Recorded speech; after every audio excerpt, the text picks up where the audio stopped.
What's up, y'all? I got a lot going on in the house right now. My dog is over here throwing up, and I haven't cleaned it up yet because it seems like he's still going. So if you hear some retching in the background, it's the dog. I'm gonna wait till he's done. But the dumbass cat is trying to lick up his vomit. Move! Fucking gross. Anywho, Walking Dead, Season 7, Episode 7, Sing Me a Song. This was an hour-long episode. This was so much information. They just pissed me off. Like, for real. Alright, it starts off with the song.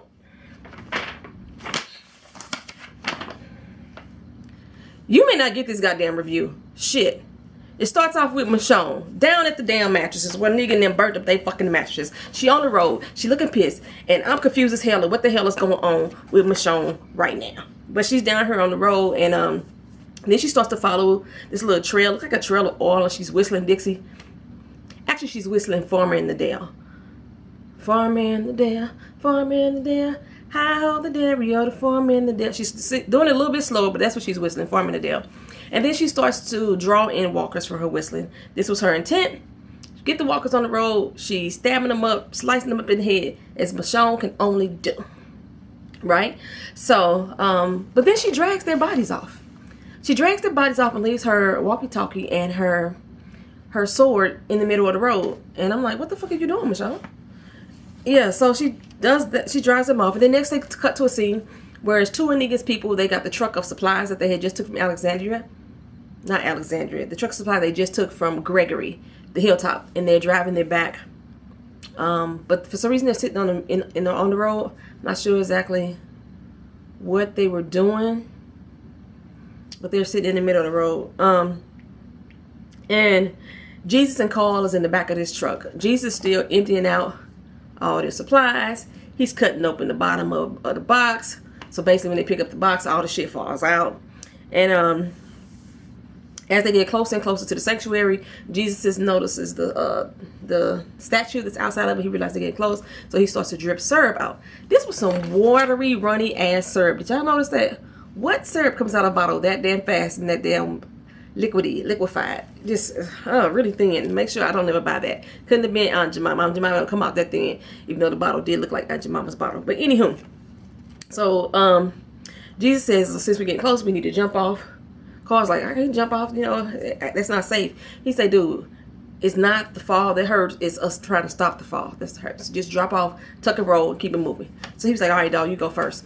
When he said that, I knew. Jesus jumps off the truck and Carl didn't. I knew it. How come you didn't know he was going to do that, Jesus? Why? That's why else he would make you go first. You're supposed to be the adult in the situation, so presumably more tough. So why would you let the kid stay on the truck behind you? But anywho, so after they leave there, they roll up on the compound, and as Negan's men is explaining to him that they had a little deterrent, something didn't happen. And this is probably why they were sitting on the road. Something didn't go right. So they got this little deterrent going on. And as he picks up the bottle of liquor, of course, all of it drops out in the shedder. And he's like, what the fuck? So he notices Carl. Carl was already sitting in the back of the truck, lock, stock, and barrel with a gun. He ready. He takes him out, that dude. And he starts to shoot the other one. The other one jumps off the truck. He comes out and like, hey, yo, I don't want none of y'all. That's all I want is Negan. Y'all bring me Negan. And nobody else to get hurt. And everybody's sitting there like, whoa, where this motherfucker come from? Negan comes out with his little whistling lullaby as well. Carl should have lit his ass up right then. He should have lit him up. But Negan is talking to him. He's like, oh, wow, where did you come from? What you got here? He's like, I'm totally scared of you. I'm totally scared. So he gets behind this dude. And Negan shoves the dude towards Carl. Negan shoves the dude towards Carl. Carl shoots at the guy, and then Daryl attacks Carl, knocks him down, gets the gun out of it. And Daryl is like, you want me to light him up? Negan tells him to stop. And he's like so super impressed with Carl, yet insulted at the same time. So he decides that he's going to show Carl around the compound. And he takes him, Carl's like, what you gonna do to me? What you gonna do? Nigga like, dude, come on, homeboy. Don't fuck up my image of you. I thought you was hardcore. Now you gonna sit here and whimper like a little girl. Stop it. Don't do that. You fucking up my whole image of who I thought you were. I thought you was a badass. And so he takes him around, and then they go back to Rosita Eugene. about to leave out the compound. Rosita is basically dragging Eugene along. She still want her damn bullet to be made. And so she's like, let's get it, let's go. And at the same time, Gabriel and Spencer's about to leave out the gate. And he's like, Spencer's like, we all should leave together. And Gabriel's like, yeah, I think that's a good idea. But Spencer is trying to go scavenge for Negan. And Eugene is like, yes, that's what we should be doing. We should not be trying to go do what you want to go do at this time. It doesn't make any sense. And Rosita's like, look here, y'all go do what the fuck y'all want to do. Stay the hell out of my way. I want this bullet. Eugene, bring your ass. So, then they go back to Negan at the compound. And basically Carl has him with his wives, his many wives, his harem, his brothel, his concubine. And he's basically saying, look at all the tatas. Fill them up if you need to. You know, take a good eye full, because you only got one eye to do it with. So get a good eye full. Get a good eye full, Carl. And at the same time, there's something going on.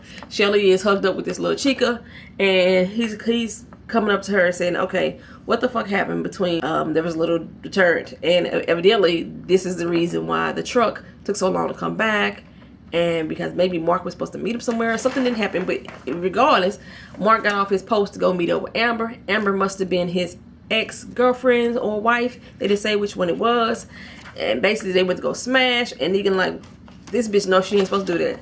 You one of my wives. Negan has many wives. He feel like, hey, he is living straight polygamy at this point. They not sisters. I don't think none of them sisters.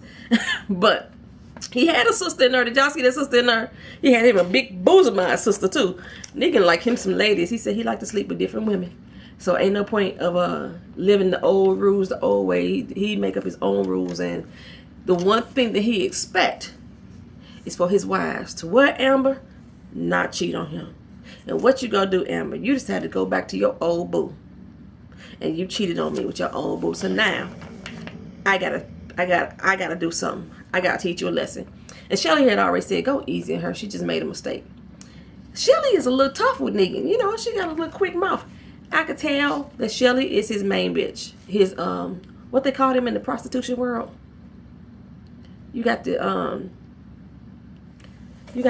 rest of the little hoes that just be out there slutting off, popping off, and then you got the main bitch. I can't think. Is it the main? Is it just the main bitch? It's another name for it when they're in the prostitution world. Yeah, whatever. But yeah, when I say Shelly is trying to be a little tough, you know, because he asked her, go sit it back down. He had asked her what the hell happened between Amber and Mark, and she was like, well, what me and Shelly talk about, what me and Amber talk about up in here, ain't none of your damn business when you ain't around.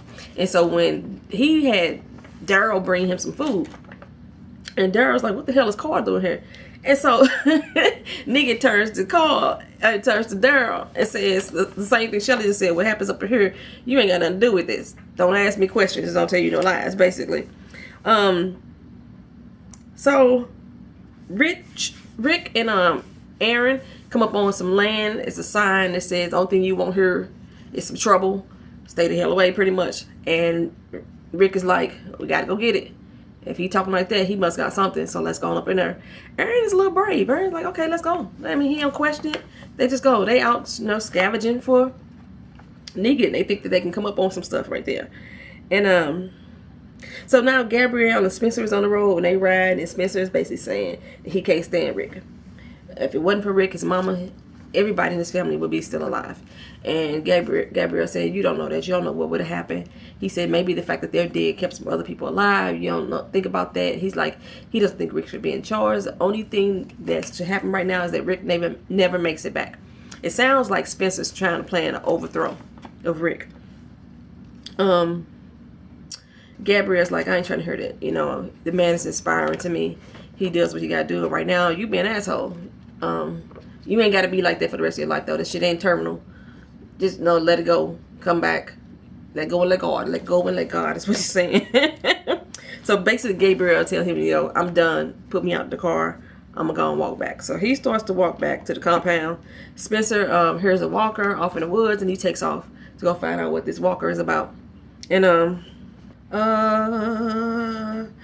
but he finds the walker up in a tree, and he sees that the walker has a crossbow. Yo. So he basically gets the walker down out of the tree, and once he gets him down, is that right? Once he gets him down, he finds a note in his pocket. I couldn't read what the note said on my TV screen, so yeah. But basically, back at the compound at the sanctuary, Negan is making Carl take off his bandage of his eye. He said he wants to get to know him better, and he wants to see what his eye looked like. Oh my God, when Carl took that bandage off his eye, I damn near gagged. That's probably when my dog threw up when the bandage came off. It was like, oh, it was just like eye socket blown. Just, what is over it? It looks disgusting. And he starts to tell him how disgusting he is. It makes Carl cry. Starts to whimper and break down. And I'm like, Carl, what you crying? What you crying for? Oh, toughen up. What you crying for? And nigga like, what you crying for? Now, your daddy didn't teach you how to be a man. This is what's wrong with him. He done spoiled you too doggone much. You need to learn how to joan and be tough. You can take a joke when somebody joking with you. Dog, it's all fun and games. It's like, I could not take Negan and his fake, sarcastic, emotional feelings towards sympathy, you know, towards Carl. It was like, but I'm still like, what you crying for, boy? So he tells Carl to sing him a song. And I'm like, because Fat Joey comes in with Lucille, and he's like, hey, you lift us out by the truck. He's like, damn, you know, this little kid out here shooting at me made me forget and lose my mind. I absolutely never lose Lucille. And Fat Joey, this is the first time I seen him acting scared. He was like, yes, sir, yes, sir, yes, sir. He seemed really scared, and usually Fat Joey is acting kind of tough. So it kind of threw me off with him. I'm like, this man leaves Lucille somewhere else, and y'all still, y'all could have took that hit and do something. He's not tough unless y'all allow him to be. If you never give him the gun, then he ain't, whatever. Anywho, so Carl starts to sing. First he told me he didn't know a song to sing, and he starts to sing, you are my sunshine, my only sunshine. I used to sing this song to my daughter. You make me happy when skies are gray. I'll always hold you and show I love you. Don't you take my sunshine away. I don't know if that was like, that was a hint to Negan. Don't take my sunshine away. Let me live. Let me live. And so Carl is asking him like, hey, yo. But for some reason, I expected him to break out in a Beyonce song. I don't know why. I would have fell out if he'd have broke out singing a Beyonce song. But anywho,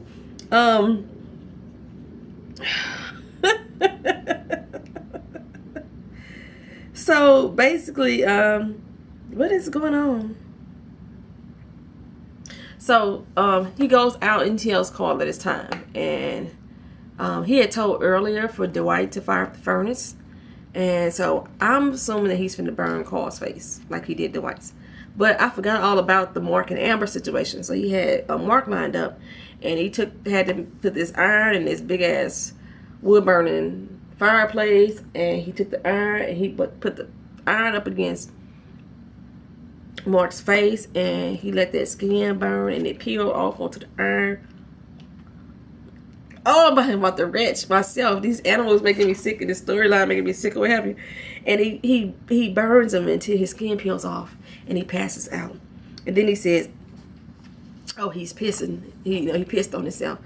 But before this, like, he had made everybody kneel just to show him a sign of respect. And when Daryl kneeled, my heart just sank. My heart sank to the ground when Daryl kneeled. But yeah, he basically made Daryl clean up Mark's pee, because Mark had peed on himself in the process as well. And I'm just thinking, my baby Daryl. Yeah. So Rosita takes Eugene basically back to the little factory that they found, where he said he could make some bullets from, and she told him to make him a damn bullet. And Eugene is like totally against the whole thing. Like, this makes no sense. I'm trying to talk you out of it. I don't think I could talk you out, but at least let me slow you roll a little bit. And Rosita's like went in. She went off, told him he wasn't shit as a person. He ain't gonna never be shit. He's a coward. Only reason why people talk to you is because they feel sorry for your punk ass. Do something useful for once in your fucking life and make my damn bullet. I was like, damn, Rosita, did you just go in on him like that? And he like, fine, I'll make the bullets. I'll make the bullets. So we go back to the compound, and you see Shelly and Dwight talking. And Dwight is saying, you know, I understand you had to do what you had to do. I know if you feel guilt by that. She's like, that ain't what happened. And basically she's saying she didn't feel shit. But I don't know. Maybe she liked Negan in some kind of way. Maybe just a little bit. I don't know. I don't get Shelly yet. I don't get Shelly at all. But y'all still can't make me like Dwight. I don't care what you do. I'm not gonna like Dwight. Ever. I said that a few episodes ago. Ever. I'm not gonna like Dwight. So, Negan gets the bright idea to take Carl home. Because Carl like, what you gonna do with me? He's like straight, it's like, you ain't gonna do shit. I know you ain't gonna do shit, because every time I ask you what you gonna do, you can't come up with an answer. You can't kill us because you too weak to kill us. You ain't a man of, you ain't tough as you think you trying to make us believe. And so Negan's like, fuck it, I'm just gonna take your ass home. And basically he gonna take his own ass home so he can show everybody, I got your son, I got your son. So as he's getting ready to leave, Daryl is like, what the fuck are you doing? He said, yeah, I'm gonna take your boy home. He said, if you do anything to him, Daryl is still like, I'm gonna fuck you up. And Negan is like, away with you, young peasant, away with you. Dwight, come get this numbnuts and put his ass back in the hole for a few days, because you know he need to learn his lesson. He still ain't learned his lesson. He'll deal with him later. And while the truck is rolling out the gate, Jesus is on top of the truck. And as Dwight grabs Daryl, I noticed that Daryl looks up at the truck. He looks up at the truck, and I'm assuming that he sees Jesus up there. But when the truck rolls out the gate, you don't see Jesus on top anymore. So I don't know if he's under the truck or if he's back in the compound. I don't know what happened to Jesus, where he went. They didn't show him again. And next we go back to what happened. While Daryl's inside the cage, somebody slips him a note. And it looks like there's a key on the back of it. And on the back, it says, go away now. Or go now. And I don't know who slipped it to him. I was trying to get like the sound of the shoes. If there was Shelly's shoes. If there was Fat Joey. Somebody slipped him. I don't think it was Dwight at all.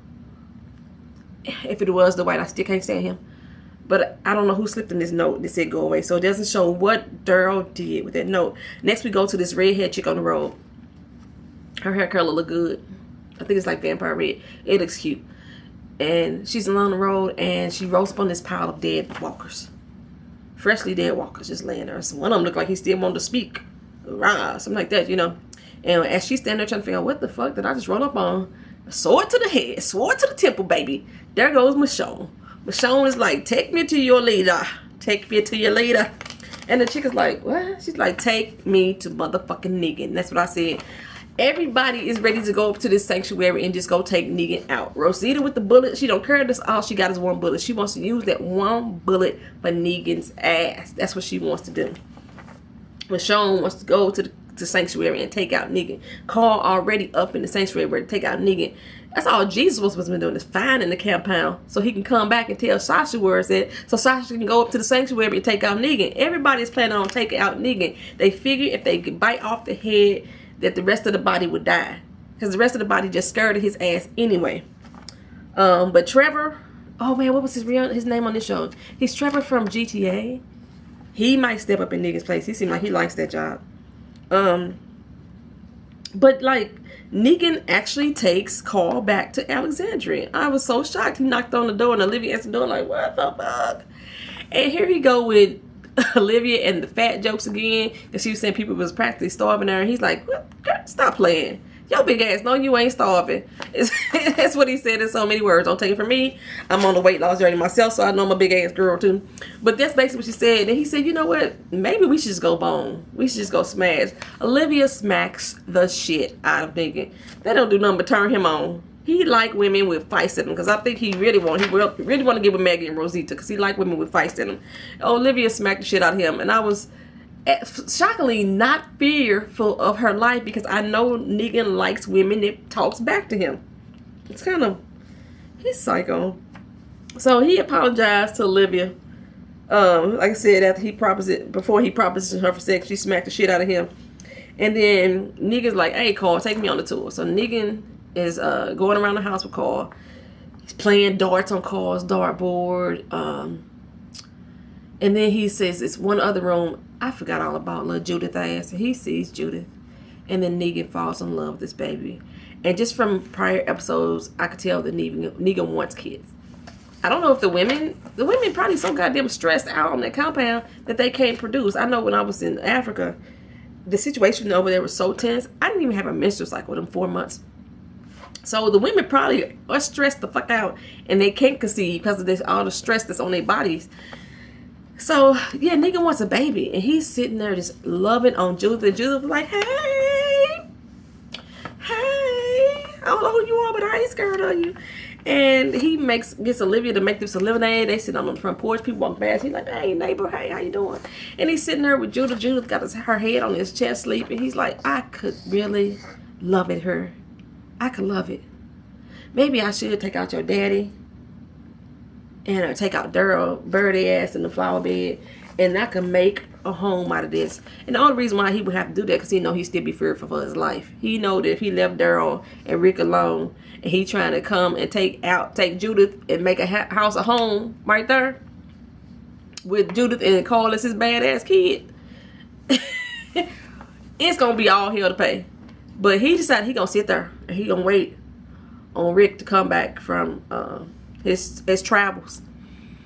And well, when Rick come back, if he see him holding Judith, I think he gonna lose his shit.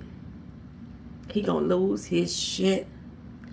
Like, in the meantime, Aaron and Rick is out on this yard. They realize that the guy whose property it is dead, because he came up on the second sign and said, if you made it past here, I'm dead, you know. And so he realized that the guy had a lot of ammunition and weapons and supplies there. And it looks like they are beyond this lake.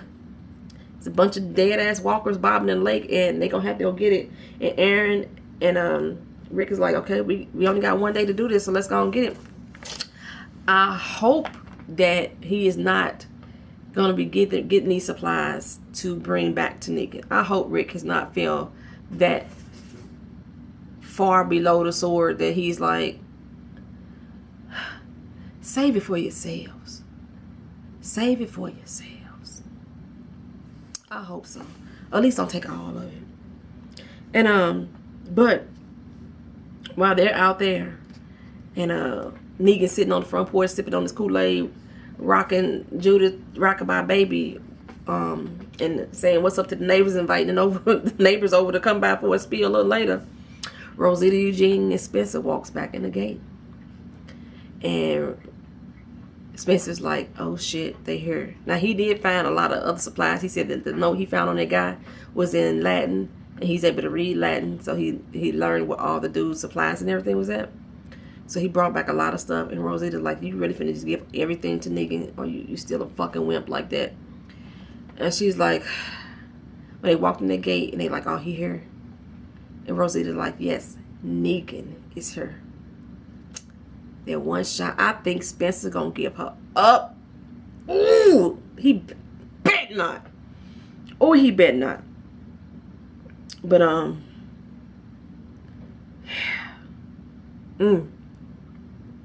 don't know. I think that Negan is gonna take Judith. I really do. I think he's gonna take Judith into the sanctuary, which is gonna start the all-out war for Rick. He finally gonna get some cojones and say, let's do this. All right, y'all. This is The Walking Dead, season 7, episode 7. Sing Me a Song. Next week is the mid-season finale. So I don't think it'll be back on until like late January, mid-February. I don't know, because like I said, when I started watching The Walking Dead, I binged watched seasons 1 through 6 all at the same time. So I don't know what the break in the schedule really is. I'll check on that and I'll make sure I'll let you know next week. But next week is supposed to be a 90-minute episode.